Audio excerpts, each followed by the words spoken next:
మరో breaking news చూస్తున్నాం. ఆంధ్రప్రదేశ్ ముఖ్యమంత్రి వైఎస్ జగన్మోహన్ రెడ్డి నేడు హైదరాబాద్ లో పర్యటించబోతున్నారు. ఉదయం 10 గంటలకు తాడేపల్లిలోని తన నివాసం నుంచి బయలుదేరి హైదరాబాద్ కు చేరుకుంటారు జగన్. అయితే ఆ తర్వాత తుంటి మార్పిడి శస్త్రచికిత్స చేయించుకున్న తెలంగాణ మాజీ సీఎం కేసీఆర్ ను బంజారా హిల్స్ రోడ్ నెంబర్ 14 లో ఆయన నివాసంలో కలిసి జగన్ పరామర్శిస్తారు. ఇక మధ్యాహ్నం అక్కడి నుంచి బయలుదేరి తాడేపల్లికి చేరుకుంటారు.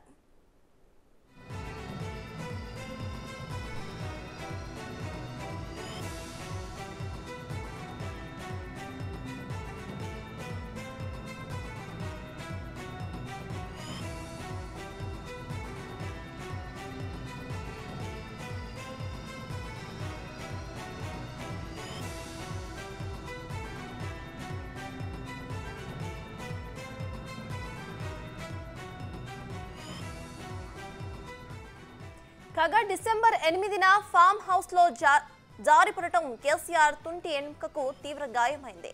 అయితే 15న చికిత్స అనంతరం హాస్పిటల్ నుంచి కేసీఆర్ డిశ్చార్జ్ అయ్యారు.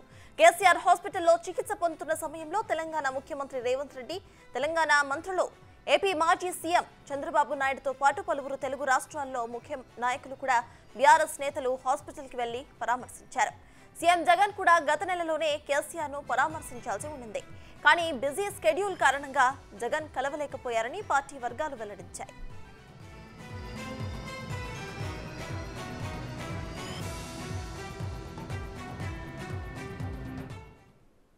అయితే నేడు షర్మిల కాంగ్రెస్ పార్టీలో చేరేందుకు ఢిల్లీ వెళ్లిన తరుణంలో సీఎం జగన్ కేసీఆర్ ని కలుస్తుండటం రాజకీయంగా హాట్ టాపిక్ గా మారింది.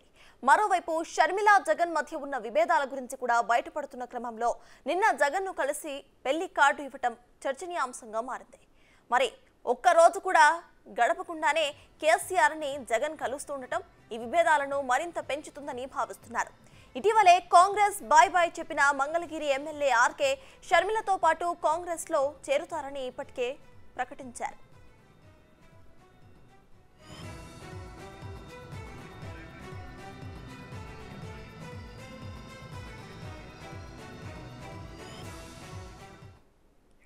ఆంధ్రప్రదేశ్ ముఖ్యమంత్రి వైఎస్ జగన్మోహన్ రెడ్డి ఇవాళైతే హైదరాబాద్ లో పర్యటించబోతున్నారు. ఇదే విషయంపై పూర్తి అప్డేట్స్ మా ప్రతినిధి సైదులు అందిస్తారు.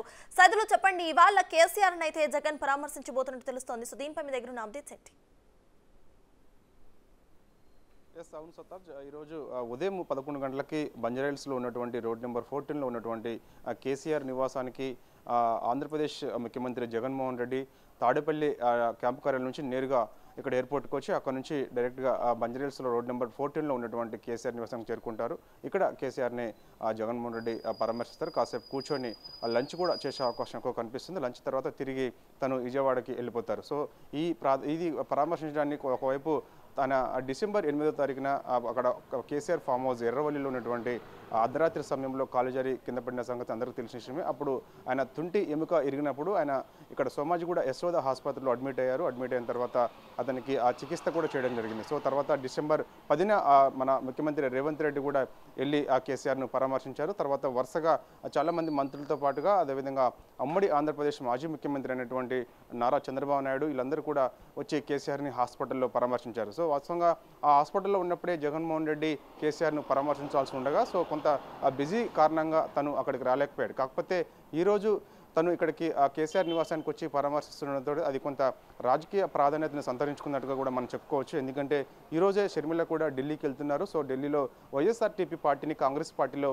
విలీనం చేస్తున్నారు. సో రేపటి నుంచి ఆమె కాంగ్రెస్ పార్టీ ఆంధ్రప్రదేశ్ పూర్తి బాధ్యతలు తనే తీసుకుంటారని చెప్పేసి కూడా వార్తలు వస్తున్నాయి. ఇక వైఎస్ఆర్టీపీలో మన వైఎస్ఆర్సీపీలో ఉన్నటువంటి కొంతమంది అసంతృప్తి ఎమ్మెల్యేలు కానీ అసంతృప్తి నాయకులు కానీ చాలామంది కాంగ్రెస్ వైపు వస్తారని చెప్పేసి కూడా కొంత ప్రాధాన్యత సంతరించుకుంటుంది. సో ఇక ఈ సమయానికి అంటే ఒకవైపు షర్మిల ఢిల్లీకి వెళ్ళి అక్కడ వైఎస్ఆర్టీపీని కాంగ్రెస్ పార్టీలో విలీనం చేయడం, అదేవిధంగా ఈరోజు ఉదయం 11 గంటలకి జగన్మోహన్ రెడ్డి వచ్చి కేసీఆర్ని పరామర్శించడం. సో ఇదంతా కూడా ఒక రాజకీయ ప్రాధాన్యతనైతే సంతరించుకుంటుందని కూడా మనం చెప్పవచ్చు. ఎందుకంటే చూసాం మనము అక్కడ గతంలో కూడా టీఆర్ఎస్ నుంచి బీఆర్ఎస్గా చేంజ్ చేసిన తర్వాత సో రాష్ట్ర వ్యాప్తంగా మా పార్టీ విస్తరిస్తామని చెప్పేసి కూడా గతంలో కేసీఆర్ చెప్పిన నేపథ్యం కనిపిస్తుంది. అలా మహారాష్ట్రలో అదేవిధంగా ఆంధ్రప్రదేశ్లో కూడా ఆయా పార్టీ రాష్ట్ర అధ్యక్షులను కూడా తను నియమించారు. సో మనం చూస్తే ఇక్కడ వచ్చేసి ఆంధ్రప్రదేశ్లో కూడా అతను పార్టీ ఉంది కాబట్టి సో అక్కడ ఒక పార్టీ రాష్ట్ర అధ్యక్షుడు చంద్రశేఖర్ అనే ఒక మాజీ ఐఏఎస్ అధికారిని కూడా అక్కడ నియమించారు. సో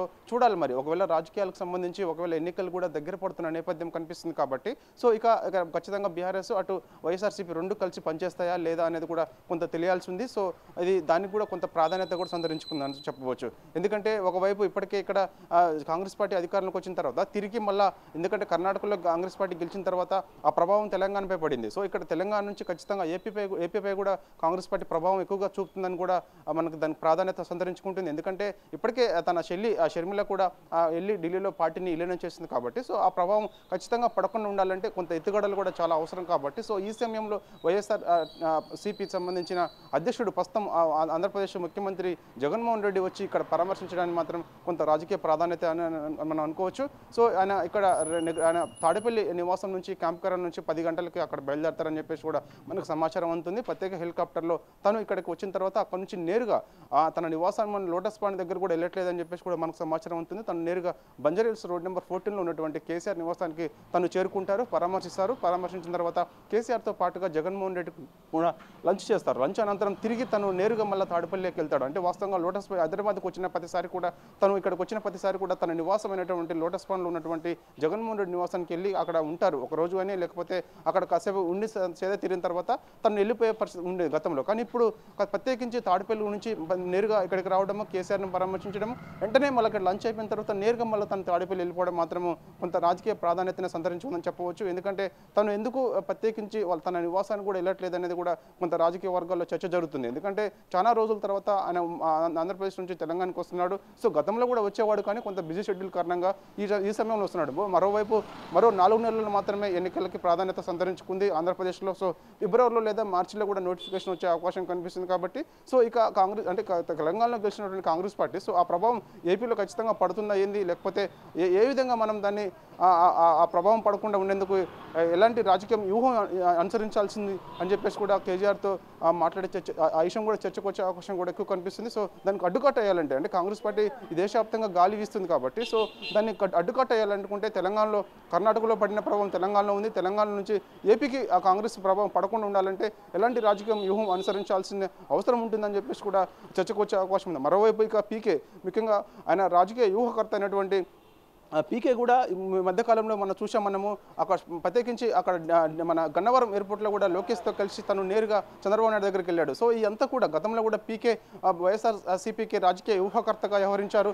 సో ఆ సమయంలో అధికారాన్ని తీసుకొచ్చాడు. సో తను ఇప్పుడు ప్రత్యేకించి ఇటు టీడీపీ వైపు కూడా అతను వ్యూహకర్తగా పనిచేస్తారని చెప్పేసి కూడా టాక్ నడుస్తున్న నేపథ్యంలో సో గతంలో కూడా పీకే ఇక్కడ మనకి తెలంగాణలో కూడా ఆయన వ్యూహకర్తగా పనిచేసి బీఆర్ఎస్ పార్టీని అధికారం తీసుకొచ్చారు. సో ఈ సమయంలో మన టీడీపీకి వ్యూహకర్తగా ఉంటే ఖచ్చితంగా అక్కడ ఏంటి దాన్ని ఎలా ప్రాధాన్యత ఎలా ఉండబోతుంది, సో దాన్ని మనం దాన్ని ఎత్తుగడలు ఎలా చేయాలి ఏంటి అనేది కూడా మొత్తం కూడా ఓవరాల్గా 2 రాష్ట్రాలకు సంబంధించి కొన్ని ఎన్నికలు దగ్గర పడుతున్న సమయంలో దానికి సంబంధించిన అంతా కూడా ఇక్కడ కేసీఆర్తో జగన్మోహన్ రెడ్డి చర్చించే అవకాశం కనిపిస్తుంది. ఆ లంచ్ సమయంలో తర్వాత పరామర్శించిన తర్వాత అతను సతీమణి అనేటువంటి శోభను కూడా పరామర్శించిన తర్వాత సో ఇక్కడ నుంచి అతను నేరుగా తాడేపల్లికి వెళ్తారు. సో ఈ సమయంలో మనమైతే ప్రస్తుతమైతే రోడ్ నెంబర్ 14లోనే కేసీఆర్ నివాసం ఇంటి దగ్గర ఉన్నాము. సో ఇక్కడ పెద్దగా అడావుడి ఏం లేనప్పటికీ 10 గంటల సమయంలో ఇక్కడికి KTR, Harish Rao, so BRS party సంబంధించినటువంటి ముఖ్య నాయకులందరూ కూడా ఇక్కడికి వస్తారు. మరోవైపు ఇప్పుడు ఈ రోజు చూసాము నిన్నటి నుంచి కూడా వరుస బీఆర్ఎస్ పార్టీకి సంబంధించిన పార్లమెంటరీ సమీక్ష సమావేశాలు కొనసాగుతున్నాయి. నిన్న ఆదిలాబాద్ పార్లమెంటరీ నియోజకవర్గం సంబంధించిన సమీక్ష సమావేశం కూడా పూర్తయింది. నేడు కరీంనగర్ పార్లమెంటరీ నియోజకవర్గం సంబంధించిన సమీక్ష సమావేశం ఉన్న నేపథ్యంలో సో కేటీఆర్ కూడా పక్కనే తెలంగాణ భవన్లోనే ఉంటున్నారు. రెగ్యులర్గా ఈ నిన్నటి నుంచి 21 వరకు కూడా తానే ఉంటాడు, తానే ఉండి ఈ సమీక్ష సమావేశం నిర్వహిస్తున్నారు. సో అక్కడ నుంచి తెలంగాణ భవన్ నుంచి జగన్మోహన్ రెడ్డి ఇక్కడికి రాగానే వెంటనే తను కూడా తన నివాసానికి వచ్చే అవకాశం కనిపిస్తుంది. తనతో పాటు బీఆర్ఎస్ పార్టీ చెందినటువంటి ముఖ్య నాయకులందరూ కూడా వచ్చి కేసీఆర్ని పరామర్శించిన తర్వాత అక్కడ నుంచి కేటీఆర్ ఇక్కడ నుంచి మళ్ళీ నేరుగా తెలంగాణ భవన్కి వెళ్ళి కరీంనగర్ పార్లమెంట్ సంబంధించిన సమీక్ష సమావేశం అక్కడ ఉన్నటువంటి ముఖ్య నాయకులతో నిర్వహిస్తారు. సో ఇక అక్కడ నుంచి జగన్మోహన్ రెడ్డి ఇక్కడ నుంచి లంచ్ అయిపోయిన తర్వాత తను నేరుగా ఇక్కడ నుంచి తాడేపల్లికి వెళ్తారని చెప్పేసి కూడా మనకు సమాచారం అందుతుంది. Sartaj. Right, thank you Saidulu.